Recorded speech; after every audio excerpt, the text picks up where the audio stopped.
Ladies and gentlemen, we're back. It's time. It's time to talk about the Mac Mini with the M1 and of course M1 in general. So let's click straight into this one.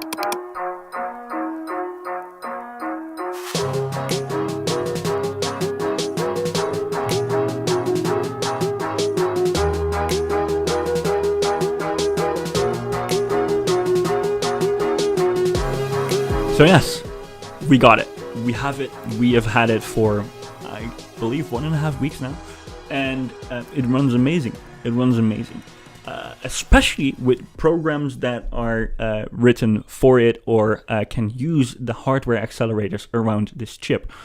Because something that you have to understand about as well the Mac Mini as the MacBook Pro and the MacBook Air that have these chips, it's not just a CPU. It's not just a GPU, it's a system on a chip. It has hardware accelerators, which of course are there because the chip has to compete with more complicated chips from Intel and AMD.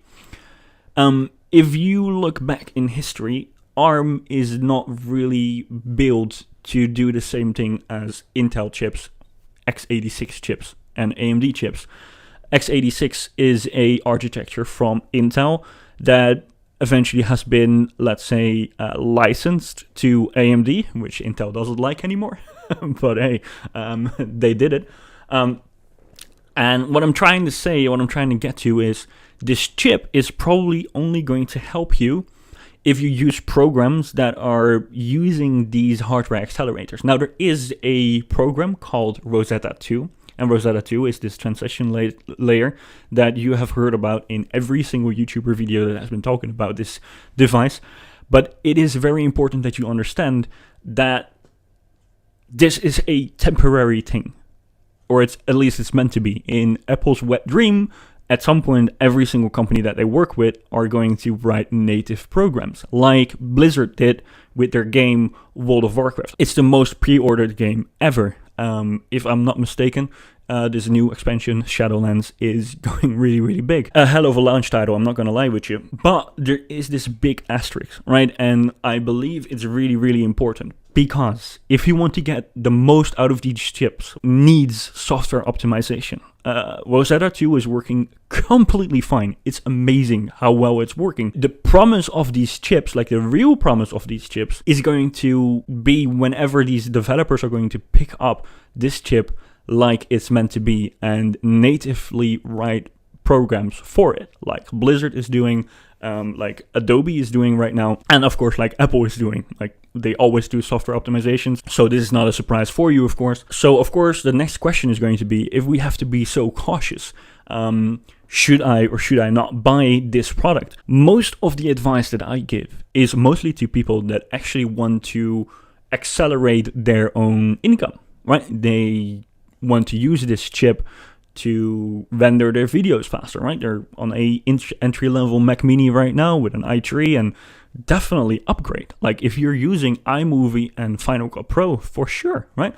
Now, this is something that you have to look at yourself. If it's strictly about making more money faster, you have to consider what programs you're using and check with those developers if they're either going to support this product, this chip natively, or if they're already doing it or planning on doing it, whatever.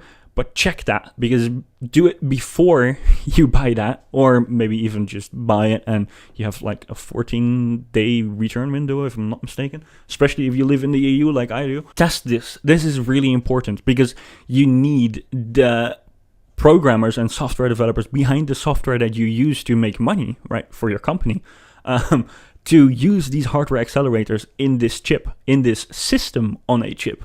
There are a few things, though, that I feel like you should know, especially if you are a developer and you virtualize things in Windows.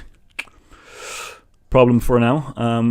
Parallels might be working on something, and maybe Windows is eventually going to license their ARM version of Windows because they have ARM-powered devices as well. But yeah. This is up to Microsoft and, of course, these companies like Parallels. So if you virtualize a lot of stuff, this is not the chip for you or not the time to jump over to this chip right now. Is it a moment to jump ship. Apart from making money, apart from being a little bit faster, and of course if you are in the Apple ecosystem, is this the right moment to just buy a new Mac for the incoming 5 years? And I would say yes, unless you're really sensitive about design changes. I don't feel like Apple is going to make an entry-level device that is going to be way faster for the same price tag. I don't think so.